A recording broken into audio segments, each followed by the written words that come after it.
What's up, guys? Welcome to the first episode of our new podcast, The Truth, here on YouTube. I'm James Torrillo, here with Andrew Shorey. What's up? And Tyler Wagner. What's up? So the three of us today are just going to be talking about the NBA playoffs and what the bracket's going to look like for the playoffs this year in basketball. Just a quick little episode to get us started and really get you guys to know us better on this podcast. So take a look at the Eastern Conference first. Got some definitely surprising teams at the top and at the bottom. If you were to look at this at the start of the season, you'd say, what on earth is happening? You got teams that were favored to win the East or even the finals, like the Nets in the 8th seed right now. And if they end up losing to the Knicks tonight, they could go down to the 9th or 10th spot. So, and then you got teams that nobody expected to be as good, like the Bulls and Cavs ahead of them. So definitely some surprises so far. All right, so what we have right now is the East is really surprising, but what I see most right now is this play-in tournament. What I'm looking at is the Cavs at 7, the Nets at the 8th spot. If they do not lose to the Knicks tonight, we have the Hawks at 9 and the Hornets at 10. So how it works is, I believe it's the Hornets and the Hawks are going to play each other, and the loser of that's out. The winner goes on to take on the loser of the Cavs and the Nets. Yeah, I'm looking at. Sorry to cut you off there. Keep going. Oh, what I was looking at here is the Nets, to me, I'm going to start with the Nets and the Cavs in this one, but the Nets, to me, they look like they've been a little bit struggling a little bit. Coming down to these closer teams recently, like last night to the Rockets at the beginning of the game, they look like they were struggling a little bit. Right now to the Knicks, actually, they're currently tied with them right now. But the Cavs are kind of on a roll right now, so I don't know. It's definitely extremely close between the play-in tournament teams, and as a Nets fan, they're too inconsistent to be considered a contender right now, I think. You know, you've got Kevin Durant, who's obviously been suffering from several injuries over the last few seasons, and just everything that's been going on with him, and Kyrie not being able to play at home until, this past month or this past week. It was a week ago when he played his first home game. And They've just been way too inconsistent at home and away, and having a different game plan at home and away when they couldn't have Kyrie earlier in the year would just really killed them. Like at the start of the season when they didn't have Kyrie at all and they just had Durant and Harden, they were fine. They were almost 20 games over 500, first seed in the East, and they just collapsed. So there's definitely some strange things going on in the East. If you were to tell me at the beginning of the year that the big three of Kevin Durant, James Harden, and Kyrie Irving would be in the 8th seed, and James Harden wouldn't even be on the team anymore, and he'd be on the Sixers in the 4th seed, I would think you're joking. And then you've got teams like the Celtics, who were the 7th seed, I believe, last year in the Eastern Conference. They're second right now after being 500 in December. So definitely some things changing up in the second half of the year as well. Another thing that surprises me is I'm going to go with this Hornets-Hawks game.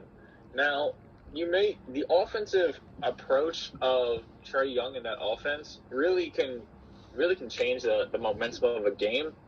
But I wouldn't totally doubt out the Hornets in that one with how they've been able to counter back against some of these bigger teams recently.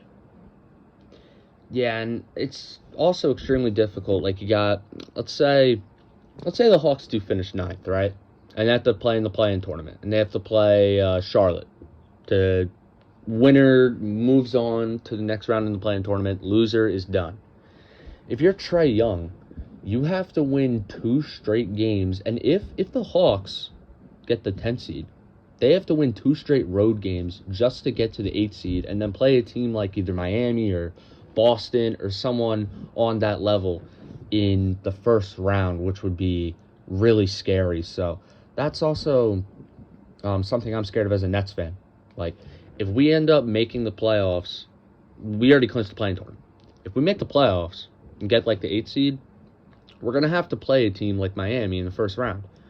So it's definitely going to be really interesting to see a team like the Nets or the Hawks with superstars like KD, Kyrie, and Trae Young, a matchup like that against guys like Jimmy Butler or possibly even the Celtics getting the top spot, because they're only 2.5 games behind Miami right now for the first spot. So we're definitely going to be seeing some good matchups in the Eastern Conference. And that's just half the league. We still got the Western Conference as well, with even more surprises in this conference. And as someone who's a Lakers fan as well, long story, I'll explain that later to the people who think I'm a bandwagon root for the Lakers and Nets, but I will get to that later.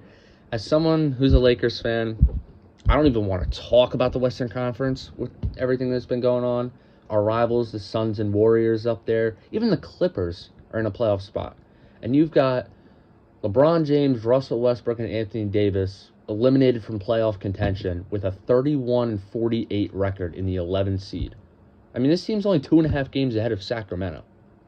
I mean, there's just way too many things that went wrong with this team. What do you think, guys? So what I'm seeing here is it'd be preseason. We're going all the way back to Russell Westbrook trade. We're hearing everything. Lakers are going to make the finals. Lakers are going to be top seed. Yeah.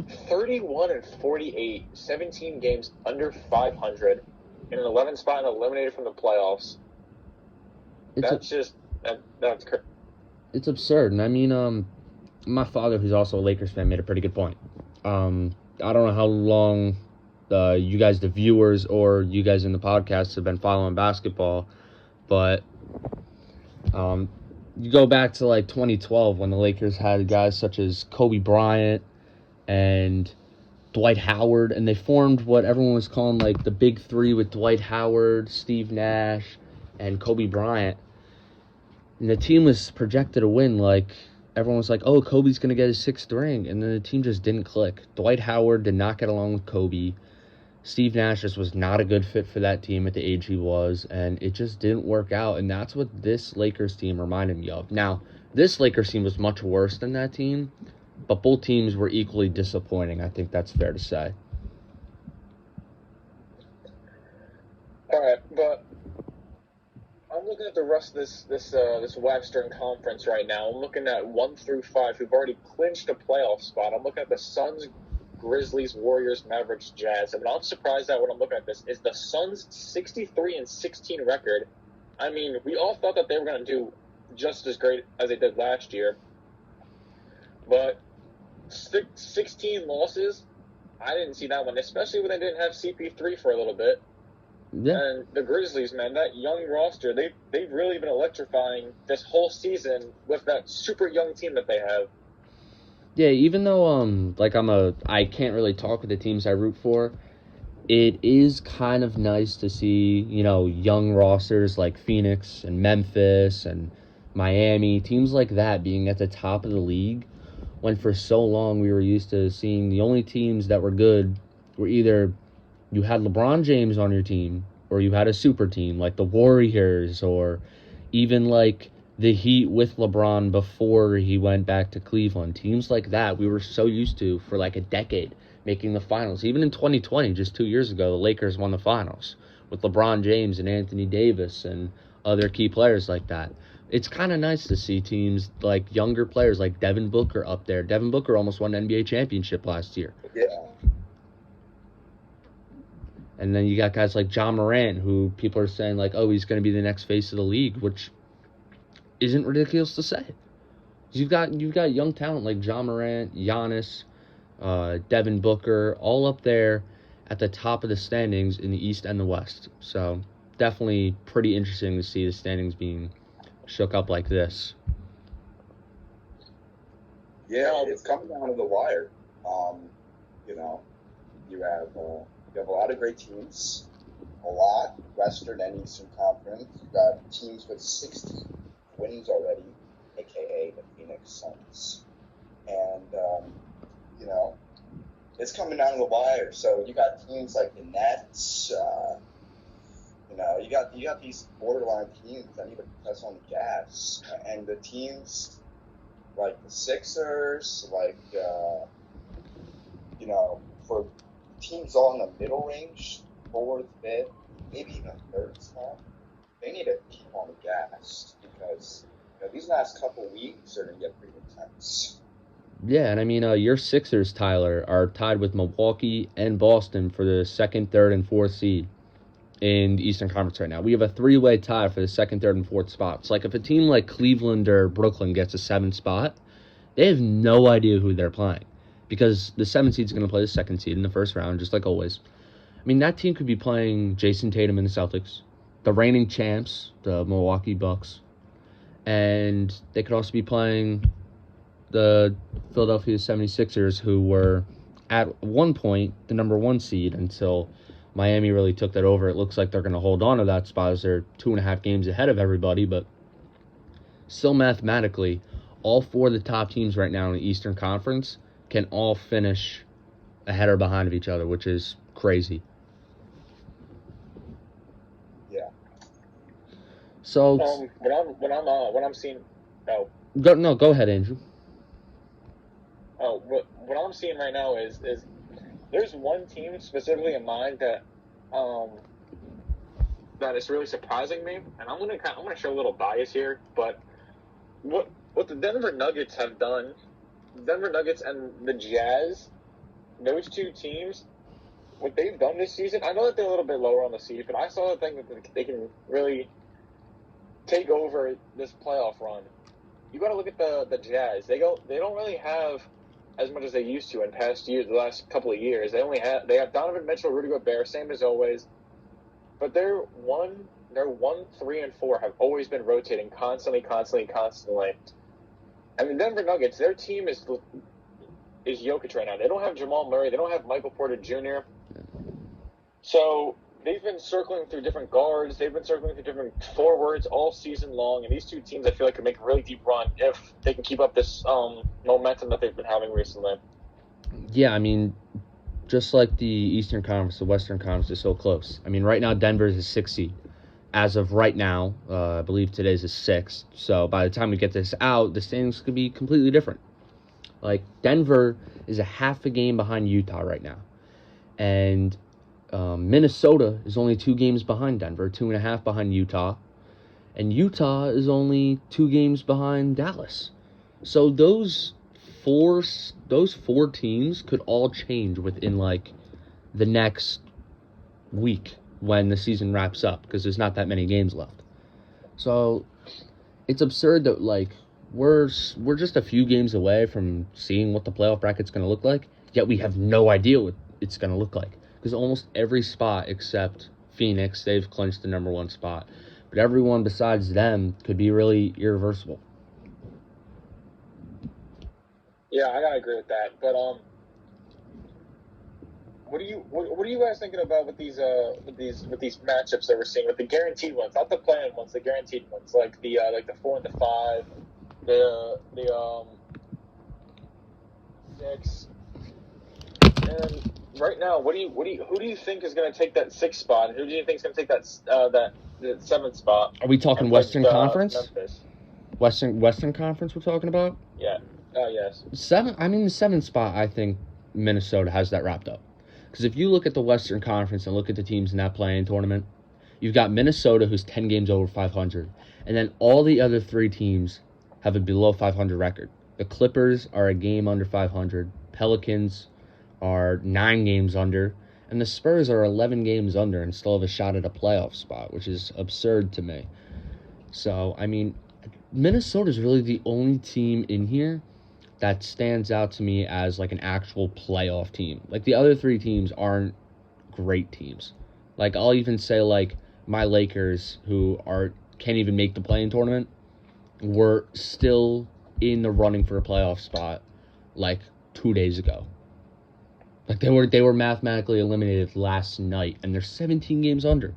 So I think it's kind of crazy to, like, look at this play-in tournament, look at the teams, and be like, a team that has 11 more losses than wins, such as San Antonio, could be playing a team like Phoenix, who has only lost 16 games all year. They could be playing each other in the first round, which could be an absolute domination from Devin Booker, Chris Paul, and the Suns, because right now it doesn't look like any team is beating that team 4 times, but we'll have to wait and see.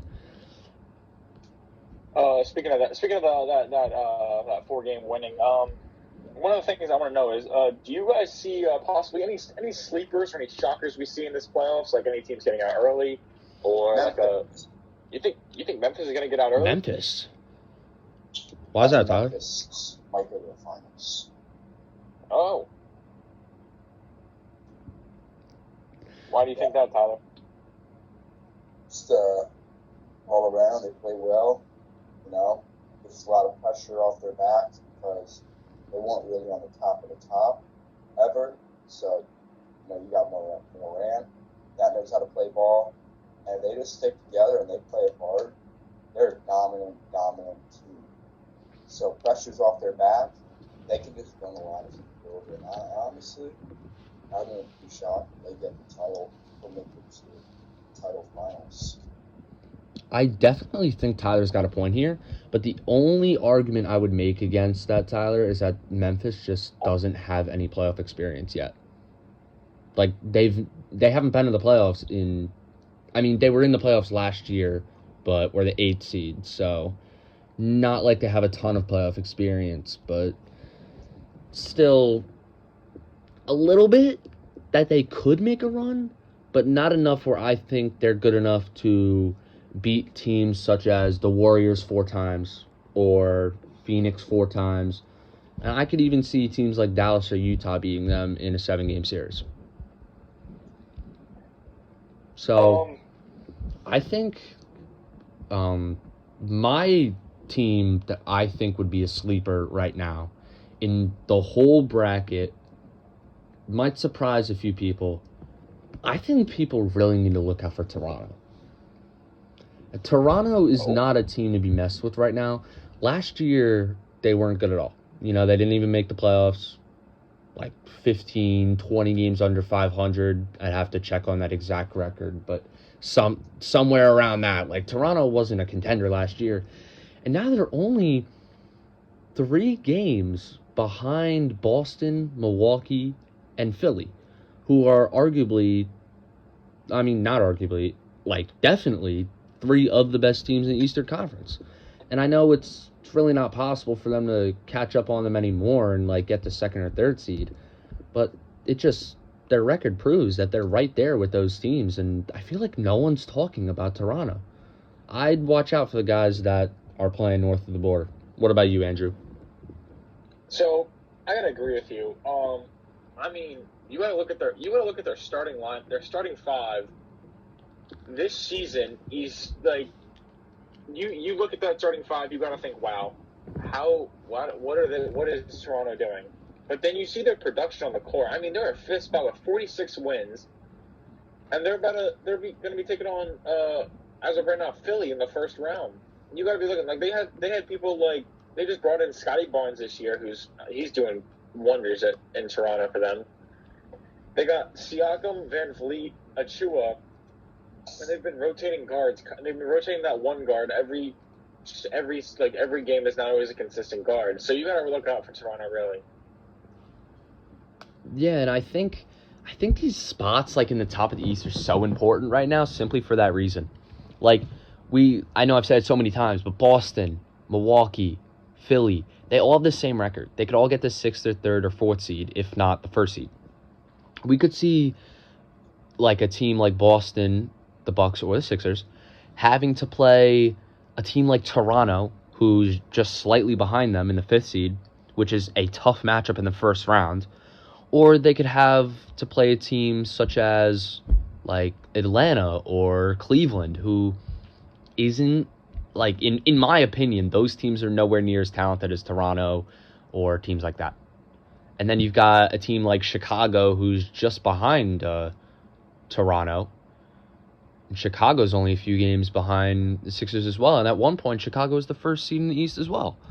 So it's I feel like all 8 teams, except for maybe Cleveland, have a legit shot of coming out of the East. What about you guys?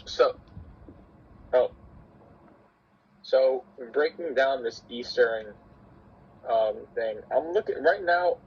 We haven't really talked much about the Bulls, and you got to think, for most of the season they didn't have. Not most of the season. For a good amount of the season, they didn't have Lonzo Ball. They didn't have Alex Caruso. They literally had 8 of their players on the COVID list at one point.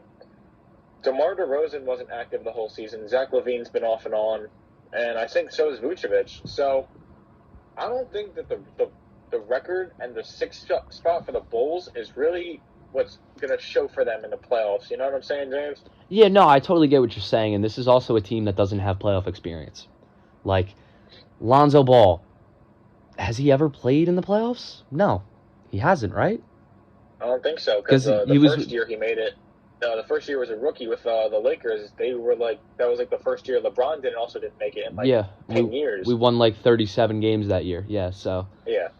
and then he went to the Pelicans, and they didn't make the playoffs. they haven't made the playoffs in years. So I don't think players like Lonzo Ball, they haven't been to the playoffs. Like the Bulls haven't been good in a minute. Like they haven't been in a legit playoff spot like the 6th seed like this in a long time, and they could move up. They could move up within the next few days to the 5th or the 5th spot. They can't really catch the 4th spot because they're 4 games behind Philly with just 3 more to go. So the best they could do is the 5th seed, so they won't be home for the first round. But at least for them, it looks like they're not going to be in the play-in tournament unless they were to lose out from here and somehow fall behind Cleveland. But like we said earlier, it's really nice to see some of these younger teams, at the top of the standings: Suns, Grizzlies, Heat, Celtics, and then there's some teams that do have me a little concerned still. Like if Brooklyn can get into like the 7th spot and play Boston, I think Brooklyn can win that series. Like, and I know, of course, I'm gonna admit it, I am probably the most biased sports fan ever. But I still think like that team that Brooklyn has, Kevin Durant, Kyrie Irving, and even without guys such as Joe Harris, who's been out for the year, LaMarcus Aldridge just came back. They're gonna have these guys that need to step up in these like certain situations if they want to beat teams in the first round like Boston or somehow beat Milwaukee. But the team I'd look at is Boston. I think the Nets could have a shot. And I seriously think any of these 8 teams coming out of the East, which we haven't said in a while, in a few years, almost any team in the East right now could come out of that conference and go to the finals.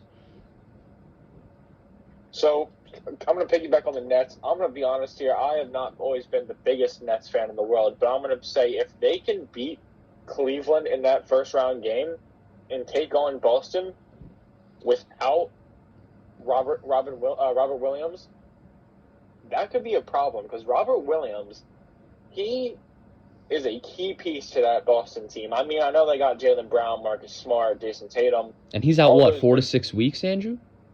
Something like that? He's supposedly out 4 to 6 weeks, but they were trying to get him back to come for the second round, which I don't know if that's actually going to happen. Right. So you got to get there first. I know. So, but I don't know. I feel like no matter who the Boston plays in the first round, that could be a struggle without Robert Williams. yeah, I mean, I have a quick question for Tyler, actually. Tyler, you're a Sixers fan. As a Sixers fan, Yes. who are you most scared of in this Eastern Conference? The Heat. They're too good. The Heat? Yes. Why's that?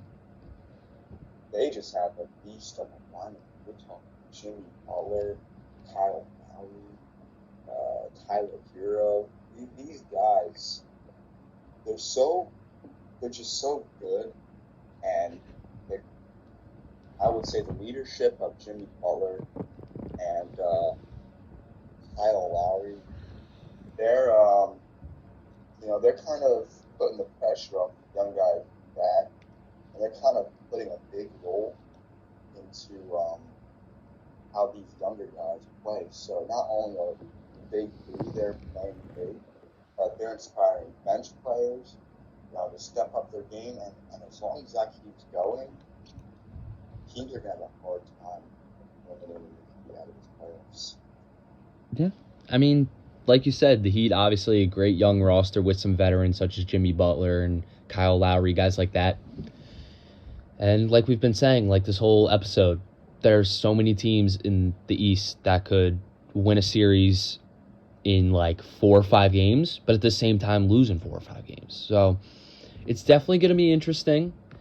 The NBA playoffs are really like less than 2 weeks away now. We still got the play-in tournament. Maybe we'll make an episode just on the play-in tournament and maybe like our reactions or something from those games when they come. But until then, this has been our first episode of The Truth. I hope you guys enjoyed. If you guys could share this with someone who would be interested in something like this, listening to a sports podcast like us, we'd really appreciate it. We're trying to get out there. So please do us a favor, share this video to whoever you want. Thanks so much, guys. And this has been The Truth.